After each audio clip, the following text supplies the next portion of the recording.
Donc, Monsieur de la Jusselinière, bonjour. Vous Bonjour. êtes délégué général pour la mer de l'association Evolaine.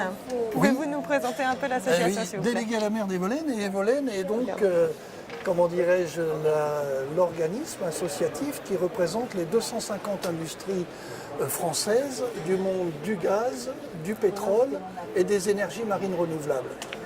Nous sommes environ 1200 adhérents et chez nous se croisent et se rencontrent, j'allais dire, des étudiants aux jeunes start-up, aux entreprises PME, plus conséquentes, jusqu'à notre premier fleuron, Total, qui fait partie d'Evolaine, évidemment. Très bien. Donc selon vous, comment peut-on améliorer le développement des projets d'énergie marine renouvelable en France? Une question. Oh, vaste question. Je pense que, comme vous le savez, la France est très développée dans le cadre des énergies marines renouvelables que nous exportons.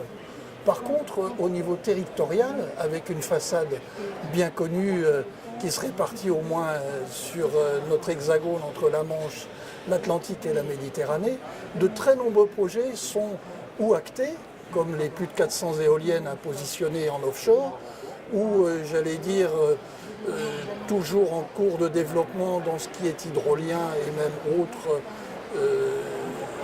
des projets, si vous voulez, sur tout ce qui est tout moteur. Et là, nous avons un problème latent, un problème concernant les recours administratifs permanents auxquels sont confrontés nos industriels. Je pense que dans le cadre de la réflexion du gouvernement, qui est actuellement en cours depuis le mois de janvier et d'une manière mensuelle avec tous les acteurs, il serait bon de se poser la question si ce n'est pas à notre gouvernement à nous proposer des sites afin d'installer ces éoliennes de manière à pouvoir gagner du temps.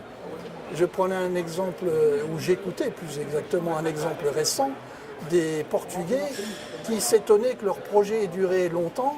Il avait pris entre 12 et 18 mois. Nous sommes plutôt sous un vocable de 10 à 12 ans et ma foi, on a encore pas mal de travail à faire. Je crois que tout ça est en train de prendre une bonne voie, mais qu'il y a encore fort à faire. Donc il faut améliorer le travail avec le gouvernement pour pouvoir développer. Oui, parce que les choses démarrent de là. Il est à mon goût impératif qu'un industriel se voit proposer différents sites pour pouvoir faire des dossiers et, comment dirais-je, proposer ses services d'installation d'énergie marine, enfin type éolien, qui soit fixe ou flottant, et plutôt que d'essayer d'aller chercher quelque chose qui ne répondra peut-être pas à toutes les aspirations. Et puis mettre de l'éolien, il faut aussi faire comprendre au commun des mortels que ça n'est pas un immeuble devant une plage, mais une machine soit de 220 mètres de haut, mais qu'on verra peu dans le paysage dans la mesure où elle est éloignée de quelques kilomètres. Très bien, donc améliorer le travail avec le gouvernement et puis mieux communiquer sur les projets. Monsieur de la Jusselinière, merci d'avoir répondu à nos questions. Je vous en prie.